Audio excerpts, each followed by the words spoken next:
Okay, everybody, welcome to the official Beverly Witch podcast. I'm your host, Roger Herson, and today I thought, in honor of Halloween, which is going to be at the end of this week, which incidentally is when this episode will be posted, I thought I would answer some of the most frequently asked questions about the Salem witch trials, and also answer or correct, if I may, some of the biggest misconceptions that I often hear, see, or read about them. The first real question is, and this is probably one of the most popular questions of all, why is it called the Salem witch trials if it happened in what is now Danvers? And I love this question because it really allows me to explain the scope of the witch trials. So yes, they did start in what is now modern day Danvers, but back then that was, all part of Salem. One was Salem town, one was Salem village. And so, yeah, you're right. People are right. Some of it was in Danvers, but also guess what? Some of it was in Amesbury. Some of the judges were from Boston. In fact, most of the accused, and a lot of people don't realize this, there were actually more people accused from Andover than any other city or town. So, by all accounts, you could call it the Andover witch trials or the Danvers witch trials, but the trials themselves mostly were held in Salem. And a lot of the judges came from Salem, and a lot of the people were from Salem. And Salem was really the biggest town around there at the time, so that's kind of what it just ended up being called in the long run. I also like to point out that the Salem witch trials in 1692 even reached as far as Connecticut. It was happening in Stamford and Fairfield as well. So the next question is, how long did the witch trials last? And this is a tricky one. It has often surprised me how often people don't know the answer to this question. For 30 years, it is one of the first questions I would ask on my tours, and a majority of people either shrug or they go 3 years, 4 years, 5 years.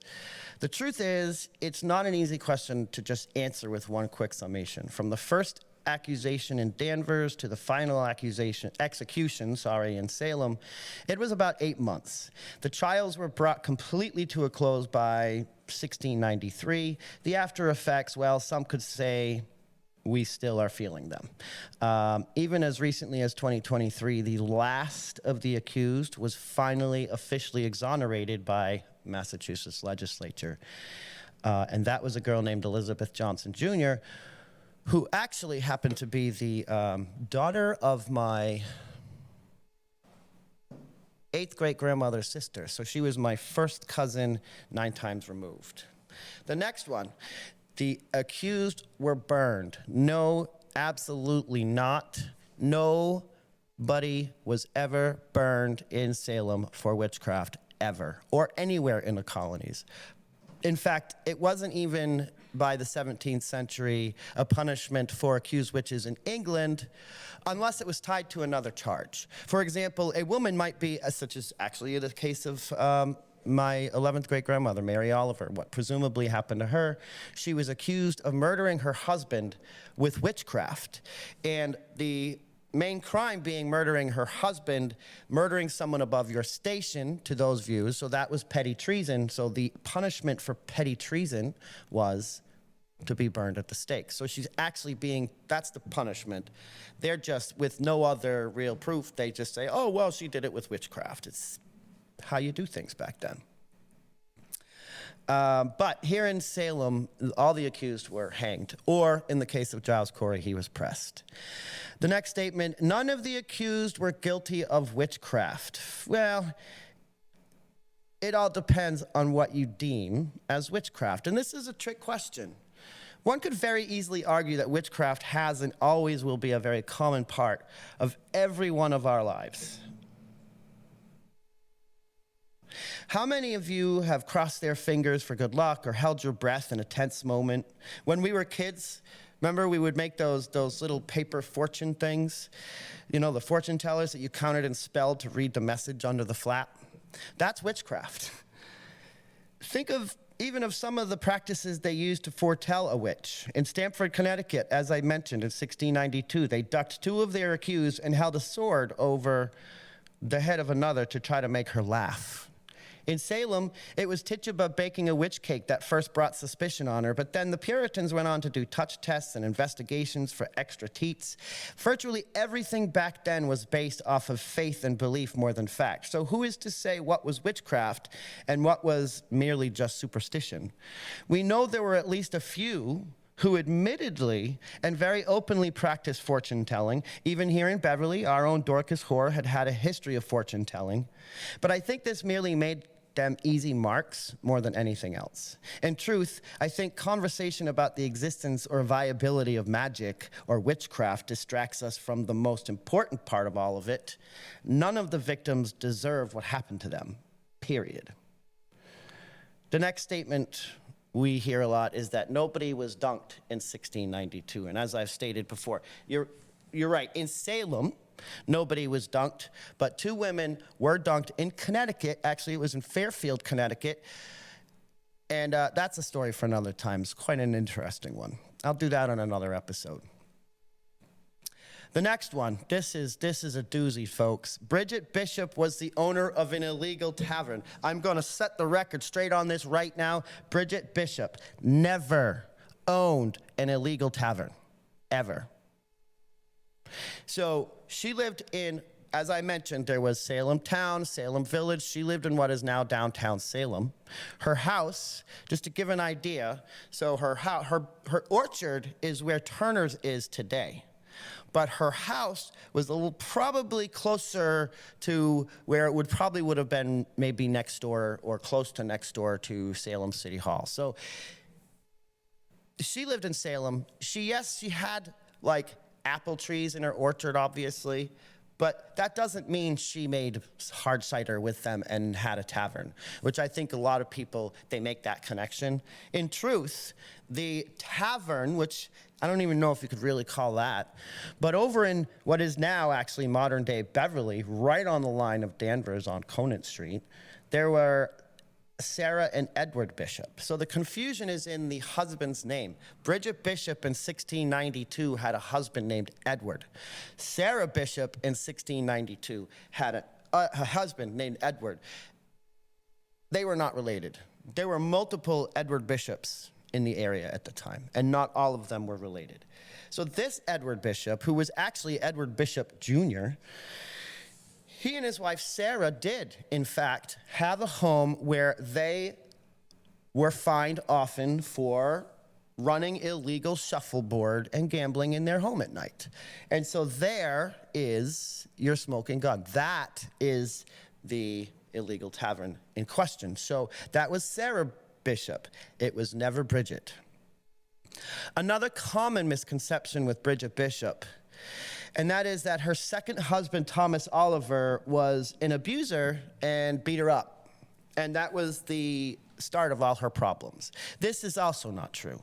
Now, if you dig deep into these people's lives, and again, this is a whole nother episode, so I don't really, because it would take me an hour to get through the whole thing. But bottom line, if you look at the pattern of Thomas Oliver's life between his second wife and his first wife, right? His first wife was quite often arrested, just like Bridget Bishop was. But she was being arrested for calling the Puritan authorities out for their hypocrisy, basically. Her anger was spiritual in nature. It was, calling them out, and this isn't right, and you shouldn't let anybody take communion that accepts Jesus. And she was saying things like that, where Bridget was just kind of mean. She just was, she was first arrested because she publicly called Thomas an old dog in public, or you old devil in public, which was not okay. You don't berate your husband publicly if you're a woman like that.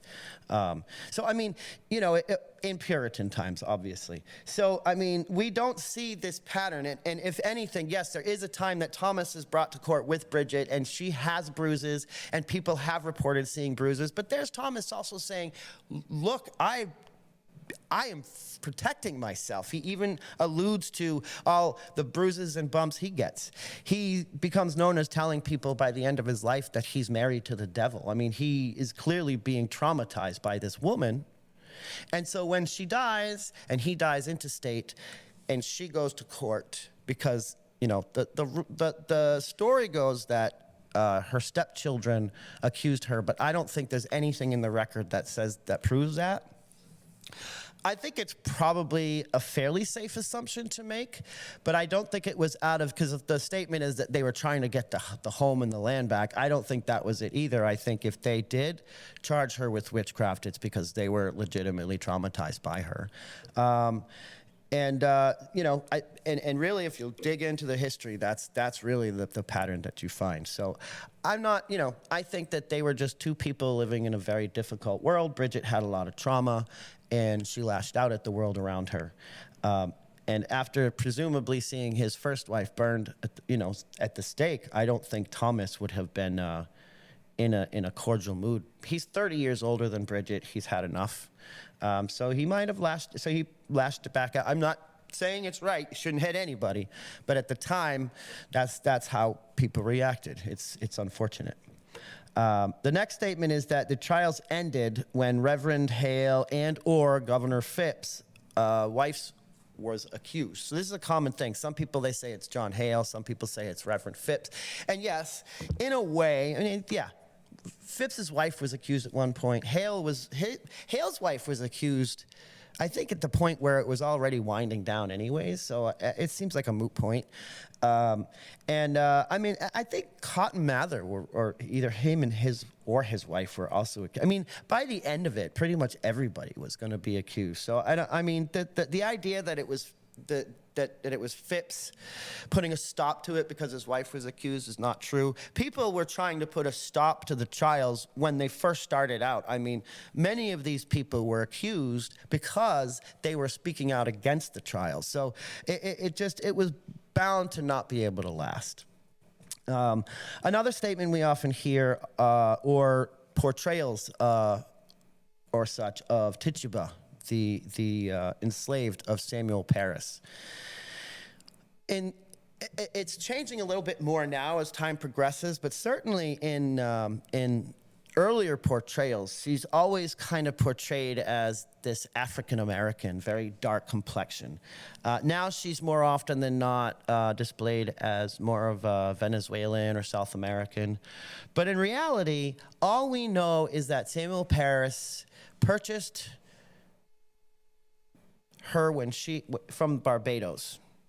But that doesn't mean, and I think that there was the market there, the enslaved were from a certain area. I don't know much about that much into it, but I do know that she could have been from anywhere.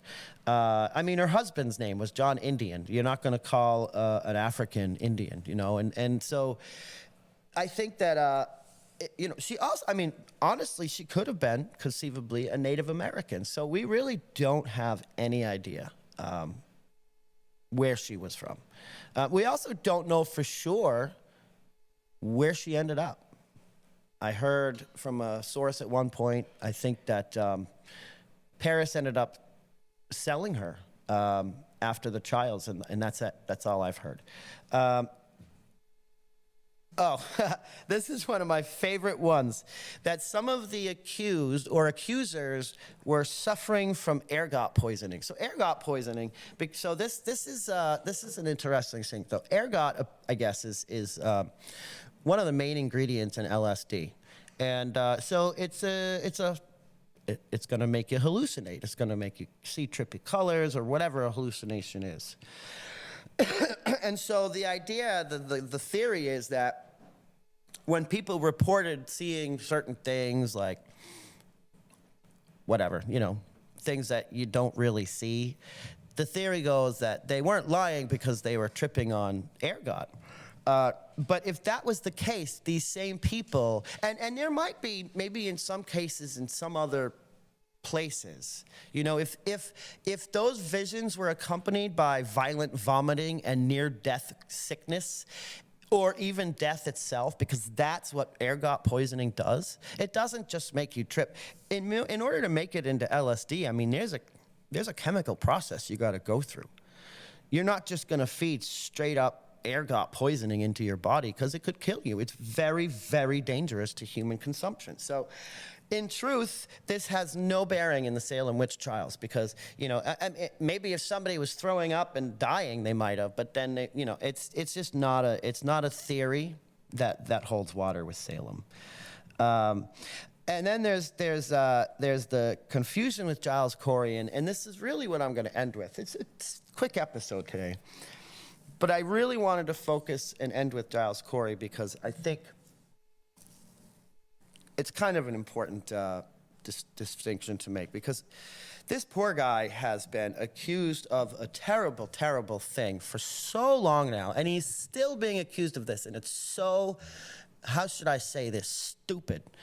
And I regret to say that even I, as a tour guide, when I first started out and I didn't know better, I used to tell this story. And for every time I ever told that story, I just bear the mark of shame for each time. So first, there's a few things about Giles Corey. First is the idea that Giles Corey was pressed because he refused to enter a plea, and then he didn't want to give up his land, and then was the idea that as he lay dying, he cursed the city of Salem by, shouting out a curse or moaning out a curse, what have you. And, let me just start with the reason, okay? So basically, he actually did state not guilty, first and foremost. But when you were entering a plea back then, traditionally, it was a double thing. So you'd say, how do you find guilty, not guilty? And so then the next part is, and by who are you being tried? And the accused would say, by my king and my country. If you don't say that statement, they cannot put you on trial. And so that was the statement that Giles Corey refused to make. And if you think about that, basically what he's doing is he's putting himself at the mercy of the king, who is across the ocean and really doesn't even probably know what's going on right now. So they take a couple of days, and they reapproach it, and Hathorne continues to plead with him to plead, but he won't. So they decide that they're going to press him. So they brought him out to a pasture near their jail.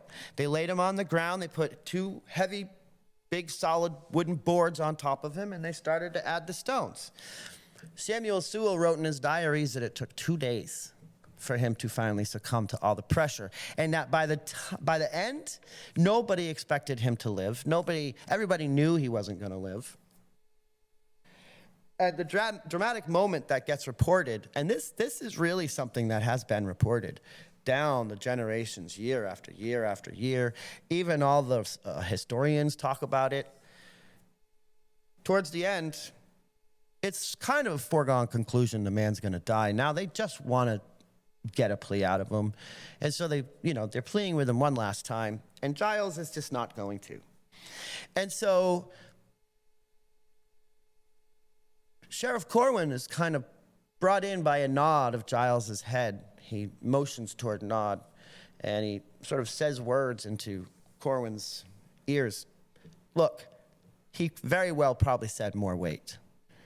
But I want you to think about this for a minute. You're 82 years old. You have who knows how many tons or pounds of weight on your chest. You are not going to be able to A, talk very loud, or B, say much. 2 words, maybe, will escape your mouth. Maybe 3. But certainly not enough to yell out a curse on the sheriff and the city of Salem. It's a ridiculous concept, and that's the big one that I think is really ridiculous. So we don't even know for sure. He could have said no more weight, but we do know that something along those lines may very well have said more weight.